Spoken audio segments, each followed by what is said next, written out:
Hi friend, welcome back to my channel Trinath Koilada. చూడండి friends, చుట్టూ కంపెనీల మయాన్ని. ఒకప్పుడు ఇదంతా పెద్ద ఊరు ఉండేది, చాలా ఊర్లు ఉండేవి. ఊర్లన్నీ లేపేసి కంపెనీలు తయారు చేశారు ఇక్కడ. ఈ కంపెనీలు తయారైన తర్వాత గుడిని మరి సెంటిమెంట్తోనో మరి ఏ విధంగానో మొత్తానికి గుడిని టచ్ చేయలేదు. కాకపోతే కాశీ నుంచి తీసుకొచ్చి ఒక నలుగురు పంతుల్ని ఇక్కడ పెట్టి 24 hours కూడా ఇక్కడ హోమం చేపిస్తున్నారు. చూడండి గుడి బయట ఎంత అందంగా ఉందో. పార్క్ మాత్రం మెయింటెనెన్స్ చేస్తున్నారు, ఎలా ఉన్నది అలానే మెయింటెనెన్స్ చేస్తున్నారు. కాకపోతే భక్తులు మాత్రం బయట నుంచి చాలా తగ్గిపోయారు. ఎక్కడెక్కడో ఇచ్చారు, ఇక్కడ ఉన్న ఊళ్ళో వాళ్ళందరికీ ఒక క్వార్టర్స్ లాగా వేరే దగ్గర ఇచ్చారు. చూడండి ఎంత పురాతన ఇక్కడ చెక్కిన విగ్రహాలు ఎలాగ ఉన్నాయో, చాలా బాగున్నాయి. ఇలా పూరి జగన్నాథ స్వామి గుడికి ఎలాగైతే ఉన్నాయో అదే సేమ్ డిజైన్తో ఉన్నాయి ఏనుగు బొమ్మలు. చూడండి ఎంత అందంగా ఉందో.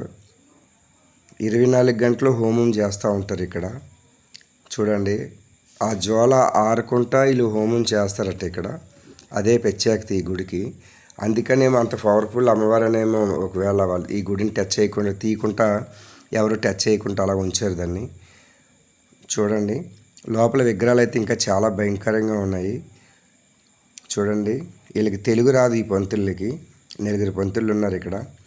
చాలా విగ్రహాలు ఉన్నాయి, నేను ఎప్పుడు చూడలేదు ఇలాంటి విగ్రహాలు అవిని. ఏ ఏ దేవతలు అనేది వాటి పేర్లు కూడా నాకు తెలియదు. చూడండి కిందని ఈశ్వరుడు పడుకొని ఉన్నాడు, పైన అమ్మవారు కూర్చొని ఉన్నారు.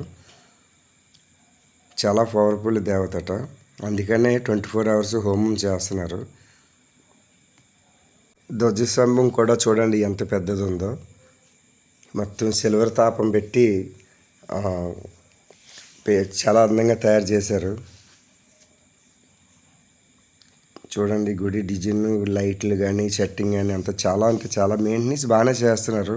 కాకపోతే భక్తులే ఎక్కువగా రావటం లేదు. కంపెనీల మయాన్ని ఉండిపోయింది.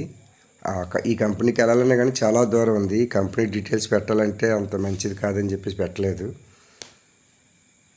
చుట్టూ ఎటు చూసినా కంపెనీలే ఉన్నాయి. ఈ గుడికి రావాలన్నా కానీ చాలా దూరం ఫ్రెండ్స్. ఎలాగున్నదనేది కామెంట్ పెట్టండి ఫ్రెండ్స్.